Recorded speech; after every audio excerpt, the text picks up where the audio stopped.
Assalamualaikum warahmatullahi wabarakatuh. Nama saya Nisa Fadila Daulay dari PGMI 5 semester 6. Nah, di sini saya akan menjelaskan dua materi pembelajaran dan contoh penerapannya dalam pembelajaran. Nah, yang pertama itu ada pembelajaran aktif DSD atau MI. Pembelajaran aktif adalah segala bentuk pembelajaran yang memungkinkan anak berperan aktif dalam proses pembelajaran itu sendiri, baik dalam bentuk interaksi antara anak dengan anak atau anak dengan pendidik dalam pembelajaran tersebut.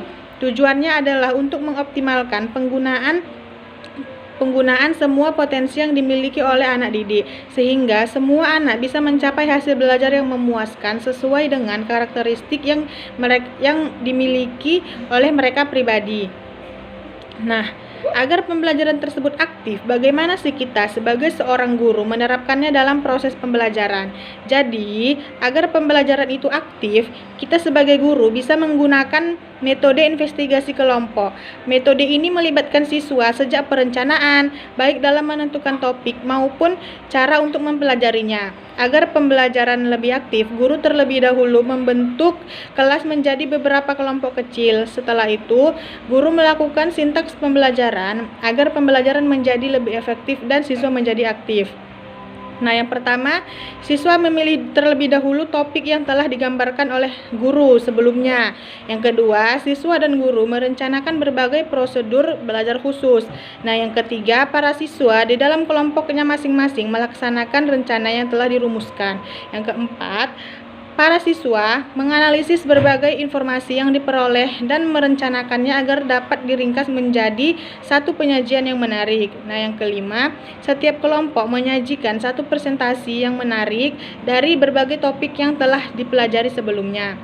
Nah, yang terakhir, guru dan siswa sama-sama melakukan evaluasi pembelajaran.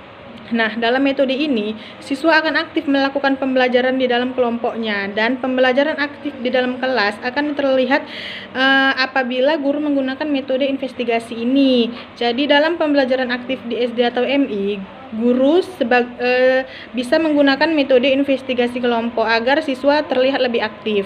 Nah, kemudian yang kedua adalah active learning bermuatan karakter. Pembelajaran aktif ini dimaksudkan untuk mengoptimalkan penggunaan semua potensi yang dimiliki oleh anak didik, sehingga semua anak didik dapat mencapai hasil belajar yang maksimal sesuai dengan karakteristik pribadi yang mereka miliki. Selain itu, pembelajaran aktif juga dimaksudkan untuk menjaga perhatian siswa agar tertuju pada satu proses pembelajaran. Nah, contoh penerapan strategi active learning dalam pembelajaran itu seperti kita sebagai guru bisa membentuk siswa kepada beberapa kelompok untuk melatih siswa belajar mencari solusi dalam memecahkan suatu masalah dengan orang lain.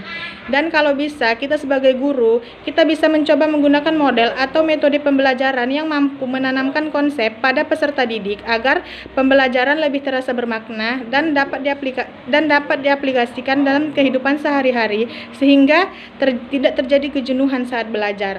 Contohnya adalah dengan menggunakan model pembelajaran Contextual Teaching Learning atau CTL. Pembelajaran ini adalah pembelajaran yang dimulai dengan sajian atau tanya jawab lisan yang terkait dengan dunia nyata kehidupan siswa atau daily life modeling. Prinsip pembelajaran kontekstual ini adalah keaktifan siswa.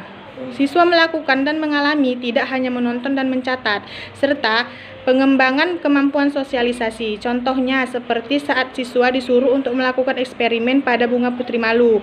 Saat siswa melakukan eksperimen tersebut, siswa akan paham bagaimana putri malu tersebut akan menguncup atau tertutup saat disentuh oleh manusia, dan kegiatan tersebut dilakukan langsung oleh siswa. Dan kegiatan tersebut akan melatih keaktifan siswa dalam belajar.